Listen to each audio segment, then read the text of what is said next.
Indian 1 എന്ന ചിത്രത്തിൽ സേനാപതി തന്റെ മകനെ സ്നേഹിക്കുന്ന കുട്ടിയോട് ഒരു വാചകം പറയുന്നുണ്ട്. നിനക്ക് എന്റെ മകനെ 2 വർഷമായിട്ടേ അറിയൂ.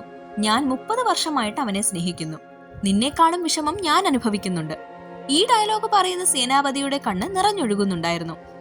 ആ സീൻ കാണുന്ന നമ്മുടെയും അവസ്ഥ അത് തന്നെയായിരുന്നു. അതാണ് 1996 പുറത്തിറങ്ങിയ ഇന്ത്യൻ എന്ന സിനിമയുടെ വിജയം. ബ്രഹ്മാണ്ഡ ചിത്രം എന്ന ലേബലിൽ ഇറങ്ങിയ ശങ്കറിന്റെ ഇന്ത്യൻ 2 കണ്ടു. കമൽഹാസൻ ഒരു ഇന്റർവ്യൂവിൽ പറഞ്ഞത് കേട്ടു. ഇന്ത്യൻ 3 ആണ് എനിക്ക് ഏറ്റവും പ്രിയപ്പെട്ടത്.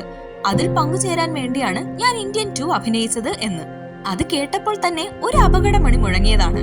പുള്ളിക്കാരൻ പറഞ്ഞതിന്റെ അർത്ഥം സിനിമ തുടങ്ങി 30 മിനിറ്റ് ആയപ്പോൾ തന്നെ എനിക്ക് മനസ്സിലായി. വർഷങ്ങൾക്ക് ശേഷം ഇപ്പോഴും നാടെങ്ങും അഴിമതി പൂണ്ടു വിളയാടുമ്പോൾ കുറച്ച് ന്യൂജൻ പിള്ളേര് ചേർന്ന് കംബാക്ക് ഇന്ത്യൻ എന്ന ട്വീറ്റ് വൈറലാക്കി ഇടുന്നു. ഇതും കണ്ടുകൊണ്ട് തായ്വാനിൽ പിള്ളേരെ അടവുകൾ പഠിപ്പിച്ചുകൊണ്ടിരുന്ന ഇന്ത്യൻ താത്ത പെട്ടിയും പ്രമാണവും എടുത്ത് ഇന്ത്യയിലോട്ട് വരുന്നു. പിന്നെ അങ്ങോട്ട് സ്ഥിരം കൊലപാതകങ്ങൾ. ഇത്തവണ ഓൾ ഇന്ത്യ ടൂർ നടത്തിയുള്ള കൊലപാതകങ്ങളാണെന്ന് മാത്രം. ഒത്തിരി വില്ലന്മാര് തെക്ക് വടക്ക് നടക്കുന്നുണ്ട്. അവസാനം പോലീസിനെയും വെട്ടിച്ചു കടന്നിട്ട് ഐ വിൽ ബി ബാക്ക് എന്ന ഡയലോഗും. പോസിറ്റീവ്സ് എന്ന് പറയാൻ ശങ്കറിന്റെ മേക്കിങ്ങും കമൽഹാസൻ, സിദ്ധാർത്ഥ് എന്നിവരുടെ അഭിനയവും മാത്രം. നെടുമുടി വേണുചേട്ടനെയും വിവേകിനെയും പിന്നെയും സ്ക്രീനിൽ കണ്ടപ്പോൾ സന്തോഷം തോന്നി. മരണത്തിനു കീഴടങ്ങിയെങ്കിലും അവരെ തിരിച്ച് സ്ക്രീനിൽ വിശ്വസിക്കാൻ പറ്റുന്ന രീതിയിൽ കൊണ്ടുവന്നതിന് ശങ്കറിന് കയ്യടി അർഹിക്കുന്നു. സേനാപതിയോടുള്ള നമ്മുടെ സഹതാപമായിരുന്നു അദ്ദേഹത്തിനെ നമ്മുടെ പ്രിയപ്പെട്ടവനാക്കിയത്.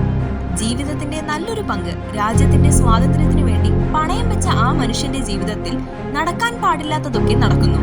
അതൊന്നും ഇനി ആരുടെയും ജീവിതത്തിൽ നടക്കാതിരിക്കാൻ വേണ്ടി അയാൾ തനിച്ചും വീണ്ടും പോരാടാനിറങ്ങുന്നു. ആ പോരാട്ടത്തിൽ തന്റെ മകനെ പോലും അയാൾക്ക് കൊല്ലേണ്ടി വരുന്നു. പുള്ളിക്ക് മർമ്മവിദ്യയൊക്കെ അറിയാം. അതൊക്കെ ആദ്യ ഭാഗത്തിൽ വിശ്വസനീയമായി ചിത്രീകരിച്ചപ്പോൾ നമുക്കിഷ്ടപ്പെട്ടു. ഇത്രയും ഐക്കോണിക്കായ ക്യാരക്ടർ ഇന്ത്യൻ 2 വരുമ്പോൾ ഒരു അമാനുഷനാകുന്നു. മർമ്മവിദ്യയൊക്കെ പാൻ വേൾഡ് ലെവലിലേക്ക് വരെ എത്തി നിൽക്കുന്നു. അപ്പോൾ തന്നെ നമുക്ക് ആ ക്യാരക്ടറുമായുള്ള അടുപ്പം നഷ്ടപ്പെടും. പണ്ട് മുതൽക്കേ ആവശ്യമില്ലാത്തിടത്ത് പോലും വിഷ്വൽ എഫക്ട്സ് കുത്തി നിറച്ച് സാധാരണയായി എടുത്താൽ പോലും നല്ലതാകുന്ന ഒരു സീനിനെ ബ്രഹ്മാണ്ഡം ലേബലിൽ എത്തിക്കാൻ ശങ്കർ ശ്രമിച്ചിട്ടുണ്ട്. ഇവിടെയും അതുണ്ട്. അതൊക്കെ നല്ല രീതിയിൽ തന്നെ ചെയ്തു വെച്ചിട്ടുമുണ്ട്. എടുത്തു പറയേണ്ടത് അവസാനത്തെ ഒരു ചേസ് സീനാണ്. മേക്കിങ്ങിന്റെ കാര്യത്തിൽ ശങ്കറിന്റെ കഴിവ് മുഴുവൻ ആ സീനിൽ ഇദ്ദേഹം കാണിച്ചു തന്നിട്ടുണ്ട്. കമൽഹാസന്റെ മേക്കപ്പ് മോശമല്ല എന്നേ പറയാൻ പറ്റുള്ളൂ. എങ്കിലും 106 വയസ്സൊക്കെ വരുന്ന ഒരു മനുഷ്യനെ ഇങ്ങനെയൊക്കെ കാണിച്ചത് ചില സ്ഥലത്തൊക്കെ നല്ല ഓവറായി തോന്നുന്നുണ്ട്. ആദ്യ ഭാഗത്തിന്റെ വലിയൊരു പോസിറ്റീവ് ആയിരുന്നു AR റഹ്മാന്റെ മ്യൂസിക്. പാട്ടുകളിലും ബാക്ക്ഗ്രൗണ്ട് മ്യൂസിക്കിലും അദ്ദേഹം ഉഗ്രനായിരുന്നു. എന്നാൽ രണ്ടാം ഭാഗത്തിൽ വരുമ്പോൾ അനിരുദ്ധിന്റെ പാട്ടുകളും ബാക്ക്ഗ്രൗണ്ട് മ്യൂസിക്കും നിലവാരത്തിനൊത്ത് ഉയർന്നിട്ടില്ല എന്ന് പറഞ്ഞേ പറ്റൂ. കഥയോ ത്രില്ലടിപ്പിക്കുന്ന സ്ക്രീൻ പ്ലേയോ ഇല്ലാതെ ഒരു ക്ലാസിക്കായ സിനിമയെ തിരിച്ചു കൊണ്ടുവന്ന ശങ്കറിനെ കുറിച്ച് ഒന്നേ പറയാനുള്ളൂ. ശങ്കർ ചതിച്ചാശാനെ. സിനിമ